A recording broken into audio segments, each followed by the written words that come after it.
The SADC region boasts a healthy number of wildlife species, mostly attributed to the conservation policies and the well-maintained transfrontiers. But at the center are the rural communities, which coexist with the wildlife, preserving them at the same time. Namibia and other SADC states have community-based natural resource management programs to empower the locals. People have to be involved. We started the conservancies in Namibia. We said you are living with the animals, you must coexist, like we coexist in Cold War too. So they must not fight. But it's a war. Namibia has now drought. Animals are hungry, thirsty. People are hungry, thirsty. They are going to collide. President Geingob says governments are currently managing the human-wildlife conflict and other challenges with own resources.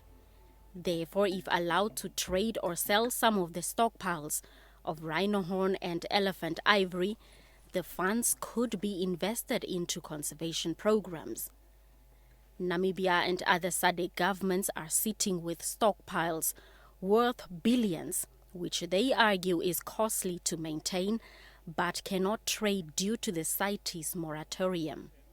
We are saying, can we use them so that people who are there with them can be protected, to build good houses for them by selling some of the things that ought to be sold, so that it can benefit the communities, because communities have the rights too. But some people really believe that animals have more rights. It's a human-animal conflict.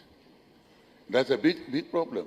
Now, people whose millie fields are destroyed by animals, by elephants, want compensation.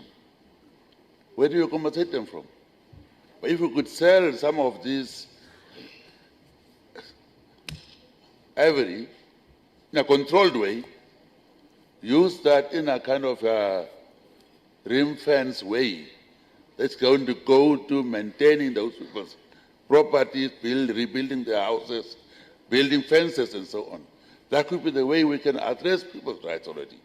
The regional leaders are now pushing for a new deal as opposed to the one-size-fits-all approach ahead of the CITES meeting slated for later in the year.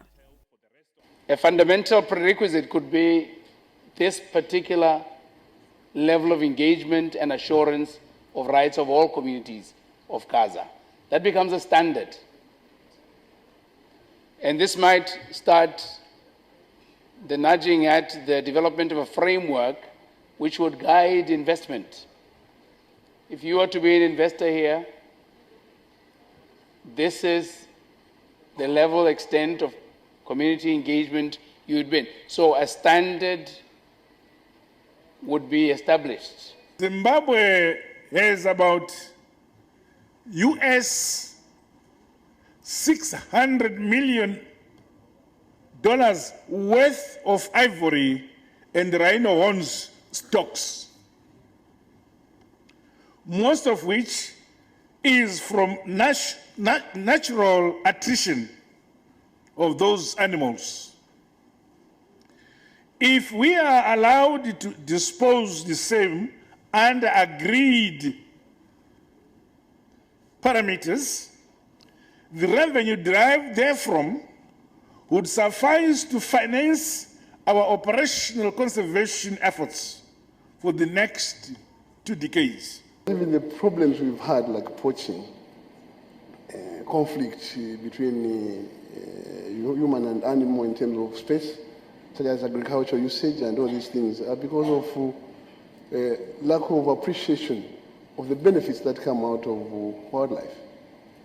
Our people are denied the benefits of wildlife generally. The Wildlife Economic Summit is further to explore the possibility of a nature-based economy for the region to counter extinction of certain wildlife species. Blanche Kores, NBC News, Victoria Falls, Zimbabwe.